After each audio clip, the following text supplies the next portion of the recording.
if you get back pain when you're moving, or if you get back pain which is stopping you move, you'll be aware that obviously it's worse with some things that you do, and it's worse with certain movements, or you might find that you can do 3 sessions at the gym, and then if you do the 4th session your back collapses on you, or you can do 20 minutes of walking or 20 minutes of running but try and do 30 minutes and then your back collapses on you, or you're sore. So people have access these days to quite a large amount of information. You can get pretty much anything you want to know on YouTube. You can look up how to muscle release, you can look up how to strengthen your glutes, you can look up how to correct X, Y and Z, or how to stretch different things. If you've got symptoms here, you can go and get an app and work out what's going on with muscle trigger points and where you need to release. So we definitely get a lot of clients that have gone that route, and they've looked up things, and they come in and they say, look, I know I've got poor posture, and I know I've got to strengthen my core, and I know I've got to work my glutes, and that's great. It's a big global statement, but what they don't know is what really is going on and what intricacies they need to do. And what I'm going to basically show you today is what we're looking at with clients when you come in. So if you have back pain and you have back pain that isn't responding, or if you have back pain that is responding but it only lasts 2 days and it goes back to square one, you're probably missing a couple of key sort of pieces. We get clients in all the time who say, I can control my pain because I do my rolling, I do tennis ball releases, or I do releases with a hard lacrosse ball, but it comes back after 2 days. Or I do some work with my glutes, but as soon as I do too much it feeds into my back. And what you'll probably find is going on is that you're doing 3 or 4 of the right things, but you're missing the whole picture of what you actually need to do.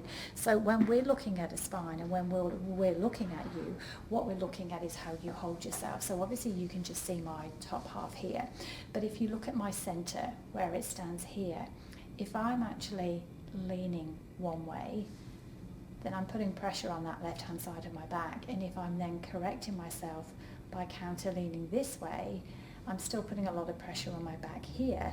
So what's happening in this lower back here is that it's being squashed, and then what's happening in my thorax here, so this section gets squashed and this section gets squashed.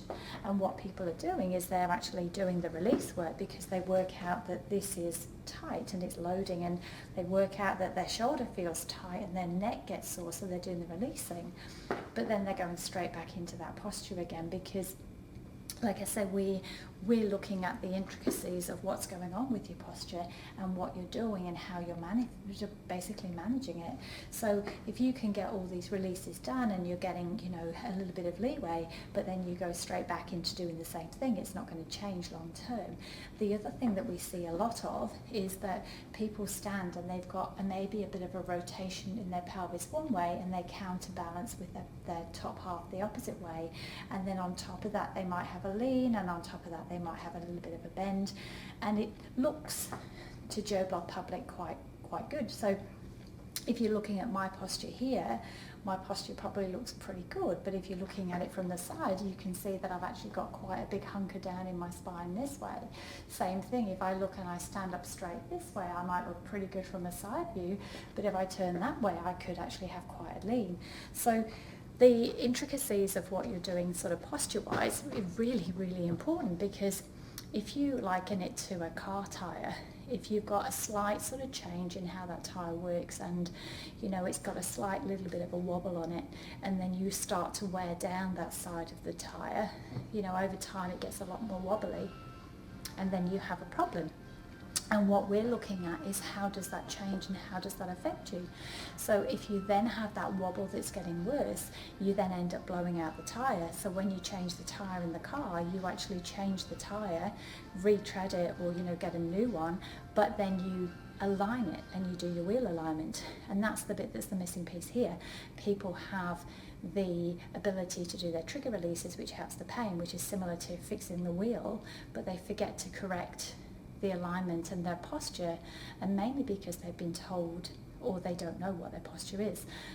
So if you're not then correcting the alignment, which is your posture and how you're working, you'll go so far, which is, you can do your normal stuff, but then you do that extra gym session, or you try and do that little bit extra, and the stresses and strains are too much for your spine because all your muscles, because they're working so much harder, that you then end up in pain. So that's really the bit that you need the expert help in, because if you're not getting the expert help to tell you where the problem is, and I'm not bagging other people, but I am, at the end of the day, you need to have an expert in what they're doing. You need to, if you are looking to get an effect that lasts long term, and you're looking to get a solution that lasts long term, then you need somebody who knows what they're doing, and you need somebody who understands their posture.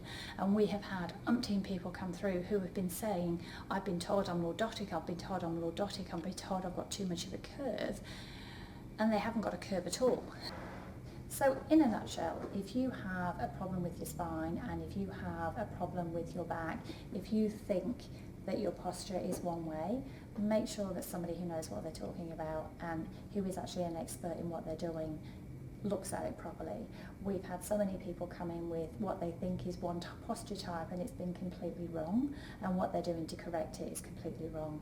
So if you believe that your posture leans back like this because you're lordotic, and you've been doing everything possible to go the opposite way, you're probably going to create more problems, and it would probably explain why things aren't getting better. If you've been told that you're flat back and that you need to arch, if you're doing that arch by leaning backwards as opposed to actually correcting pelvis position, because most people's pelvis position is poor, then obviously it's potentially going to lead to poor issues as well, or it's going to lead to dysfunction. And again, that shows itself where you might be able to run 5Ks but you can't run 10, or you can do your 3 gym sessions but you can't do 4, because it's that extra load that just causes the stress. So it's the extra little bit that breaks the camel's back, rather than the fact that there's a sort of dysfunction. It's more the fact that your mechanics aren't working very well.